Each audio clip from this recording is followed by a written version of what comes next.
Hey, what's going on, guys? Archer and Mark here. I'm back with yet another figure review. I got another NECA figure for you. This is, again, from the Rocky series, the Rocky Balboa figure from Rocky 4, which came out in 1985.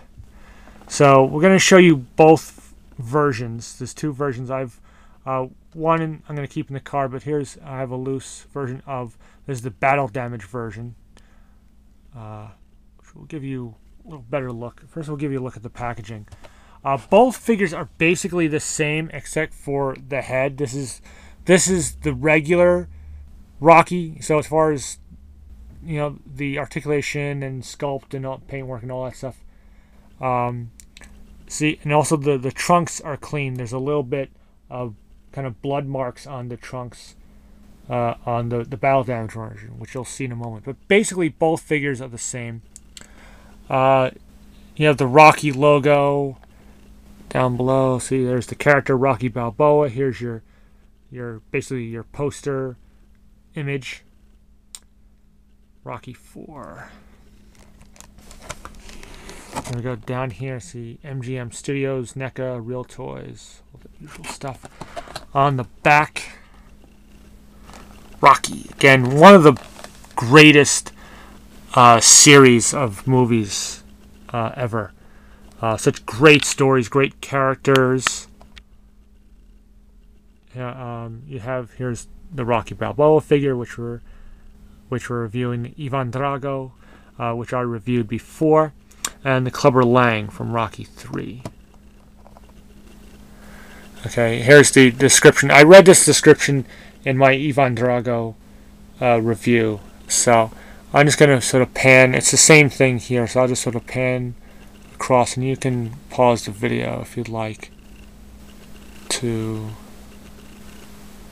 read this description yourself. But I'll read this part, though. So, celebrate 35 years of the phenomenally successful Rocky saga with this brand new collection of movie-accurate action figures of the Italian Stallion and his infamous opponents. So very, very cool. There's the packaging. Like I said, for now, I decided I want to keep this one in the packaging. I may open them up later, but like I said, the figure itself, other than the head and like some of the sort of like blood splatters on the figure and the trunks, it's basically the same figure. So, there's your face sculpt there. It's a great likeness to Sylvester Stallone. And you can really see the details on the paint apps of, like, the sweat and just the rips of the muscles and the arms and all that stuff. So there's a pretty decent look, I would say, of the figure. Again, for now, I think I'm just going to keep this one in the package. And we'll display the two loose ones. So here is the Rocky figure. This is the battle damaged Rocky figure. I mean, look at the hair, the sweaty hair, and the bloody. Both eyes are all bloodied up, and they're closed. I mean, this Russian Drago in the film just pounds the tar out of Rocky.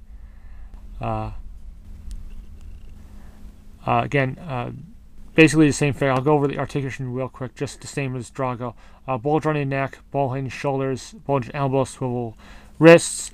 You have that like ball joint torso, like ab crunch, rocker, ab.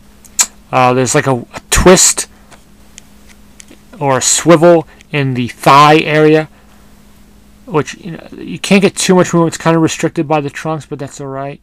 You get enough to do what you need to do.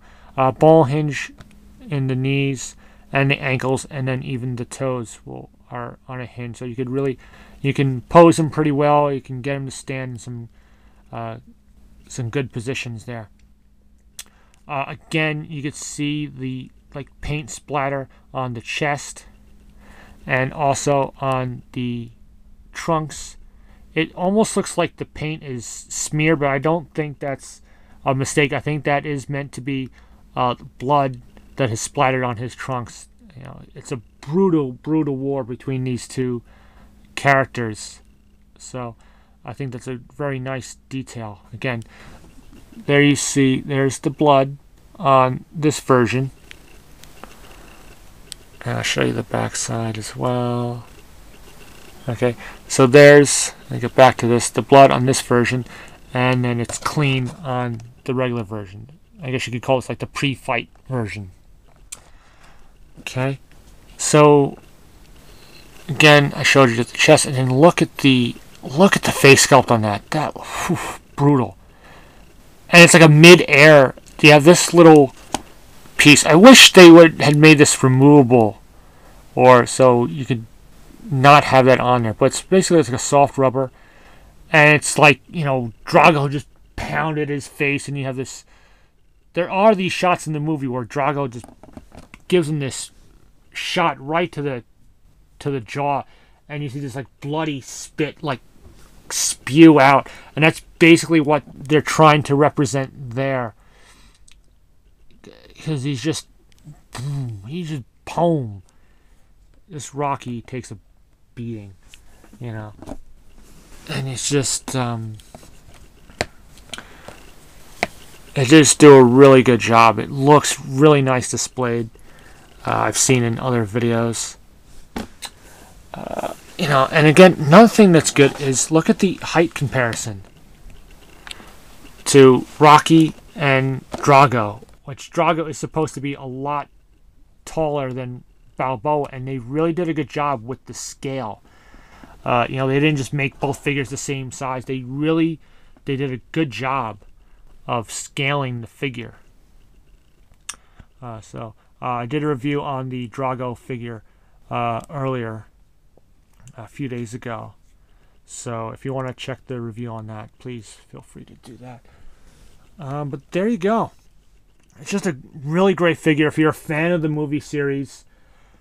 And NECA, I think, did a really great job with these, with the sculpting and the paint apps and the details. And just, I mean, I can't get over that face. And it hurts almost looking at the face. It makes you think, God, this guy's taking a pounding. And just, it really did a great job with this series. These Rocky series in general are really, really nicely done. So yeah, but that's about it. You know, again, great sculpting and paint apps, and really the details on these figures are really well done. But there you have it. There is, from the Rocky series, from Rocky 4, Rocky Balboa, again, the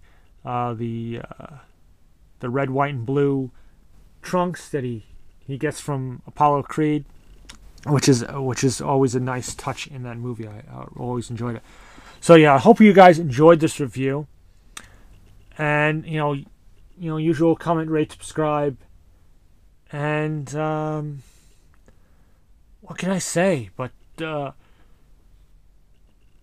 Adrian. There you go. So long, guys. Take care.